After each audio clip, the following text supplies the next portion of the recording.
আসসালামু আলাইকুম প্রিয় বার্সা ফ্যান্স, প্রিয় কুলার্স। আরও একবার ভালো খেলতে, খেলতে ট্র্যাকটা হারিয়ে ফেলেছে বার্সা এবং আরও একবার এই জিনিসটা একেবারে দিনের আলোর মতো পরিষ্কার। একজন কোচের জন্য বার্সার মতো একটা দলকে ম্যানেজ করা আসলে কতটা কঠিন, যেখানে আসলে কিছু ব্যাখ্যাতীত কারণে বছরের পর বছর একই রকমের ভুল বার্সা করেই যায়। লা লিগাতে সর্বশেষ ৫টা ম্যাচের মধ্যে ৩টা পরাজয়, ১টা ড্র, মাত্র একটা রেজাল্ট পক্ষে এসেছে। এখনও যে বার্সা পয়েন্ট টেবিলে ৩ নাম্বার স্থানে আছে, সেটাই বলে দেয় যে বার্সা আসলে শুরুটা কতটা অসাধারণ করেছিল। সিজনের প্রথম ১২ থেকে ১৩টা ম্যাচ আসলে বার্সা কী লেভেলের বা কী ব্র্যান্ডের ফুটবল খেলেছে এবং সেটার সঙ্গে বর্তমান সময়ের কী আকাশ পাতাল পার্থক্য। আমি প্রায় প্রতিটা সময় বলে এসেছি, আরও একবার একেবারে ক্লিয়ারলি বলছি যে কোচের উপর পুরোটা দোষ চাপিয়ে এই মুহূর্তে বসে থাকাটা আসলে কোনো দিক থেকে ভালো কোনো সিদ্ধান্ত নয়। হান্সি ফ্লিক তার জায়গা থেকে চেষ্টাটা করেই যাচ্ছেন, করেই যাবেন। তবে কিছু, কিছু জিনিস বছরের পর বছর বার্সা প্লেয়ারদের মধ্যে, এমনকি ইয়ুথ সিস্টেম থেকে উঠে আসা প্লেয়ারদের মধ্যেও এতটা অস্থিমজ্জাগত ব্যাপার হিসেবে ঢুকে গিয়েছে যে এখানে খুব একটা বেশি সুবিধাজনক জায়গায় আসলে বার্সা তাদের মনস্তাত্ত্বিক দিকগুলো ম্যানেজ করে আসতে পারছে না। অ্যাটলেটিকো মাদ্রিদের বিপক্ষে ম্যাচও দেখলাম একেবারে শেষ মুহূর্তে এসে বার্সার ভেঙে পড়া, শেষ মুহূর্তে গোল কনসিড করা।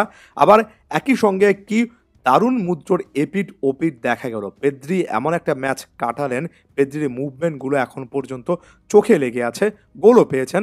আবার একই সঙ্গে লেভানডফস্কি, যিনি কিনা স্টিল ইউরোপের বেস্ট গোল স্কোরার, যিনি কিনা এখনও গোল পোস্টের, প্রতিপক্ষের গোল পোস্টের সামনে বার্সার সবচেয়ে বড় সম্ভাবনার নাম, সে লেভানডফস্কি বড় ম্যাচে মিস করলেন এবং এত গোল, এত ভালো পারফরমেন্সের ভিড়ে গত কয়েক ম্যাচের পারফরমেন্সে প্রশ্নটা আরও একবার চলে এসেছে, লেভানডফস্কিকে আসলে বার্সা কতদিন পর্যন্ত ধরে রাখতে পারবে?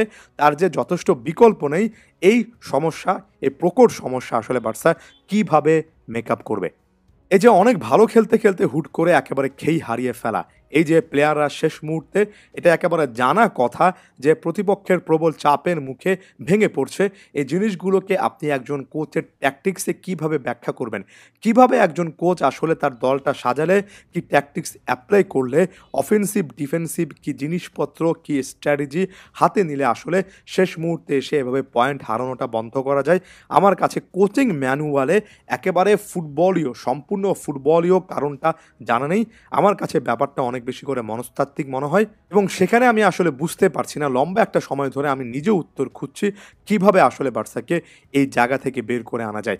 আপনাদের কারো কাছে কি এই প্রশ্নের কোনো উত্তর আছে? অবশ্যই জানানোর চেষ্টা করবেন। একটা সম্ভাবনাময় সিজন এখনও, বড় একটা সম্ভাবনা থেকে পরিণতির দিকে যেতেই পারে। এখনও সিজনের জাস্ট অর্ধেক শেষ হয়েছে। তবে ওই যে বললাম, মাঝখানে গ্যাপটা এত বেশি। আপনি হুট করে ১-২ মাস এত ভালো খেলেছেন এবং তারপরে ১-২ মাসে এতটাই খারাপ খেলছেন, লাগাতারভাবে পয়েন্ট লুজ করছেন। এই এক্সপেকটেশনের যে ডিফারেন্সটা, পারফরম্যান্সের যে ডিফারেন্স, আকাশ-পাতাল পার্থক্য, এটাই সম্ভবত ভক্তদেরকে একেবারেই অবাক করে ফেলবে এবং ভক্তরা অনেক সময়, সাম্প্রতিক সময়ে দেখছি বার্সা ফ্যানেরা আসলে পাজলড হয়ে যাচ্ছেন।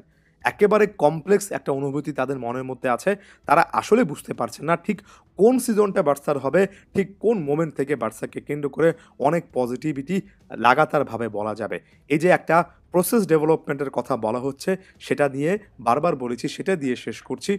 হান্সি ফ্লিক নতুন একটা দল তৈরি করার চেষ্টা করছেন। সেই প্রসেসটা নিয়ে আমার কোনো ডাউট নেই। তবে ওই যে পারফরম্যান্সের আকাশ-পাতাল পার্থক্য, সেটা আসলে কিভাবে দূর করবেন, সেটাই বার্সার জন্য সবচেয়ে বড়, সবচেয়ে কঠিন সমস্যা। এ দলটা এখনও আমার চোখে ইউরোপের তারুণ্যের দিক থেকে অন্যতম সেরা, তর্ক সাপেক্ষে সেরাই। তবে এ দলটার মানসিকতার জায়গা থেকে ওই হার না মানা যে একটা ব্যাপার, হার না মানা মানসিকতা, সেটা কিভাবে হান্সি ফ্লিক নিয়ে আসবেন, সেটা আমার জন্য সিজনের শুরুতে সবচেয়ে বড় প্রশ্ন ছিল। এই প্রসেসটা, এই প্রজেক্টের ডেভেলপমেন্টের যখন আমরা মাঝামাঝি জায়গায় আছি এই সিজনে, তখনও সবচেয়ে বড় প্রশ্ন থাকছে। হয়তোবা সিজন শেষেও সবচেয়ে বড় প্রশ্ন থাকবে। এই ব্যাপারগুলো নিয়ে আপনারা কি ভাবছেন জানানোর চেষ্টা করবেন। আদিওস, ভিস্কা, এল বার্সা।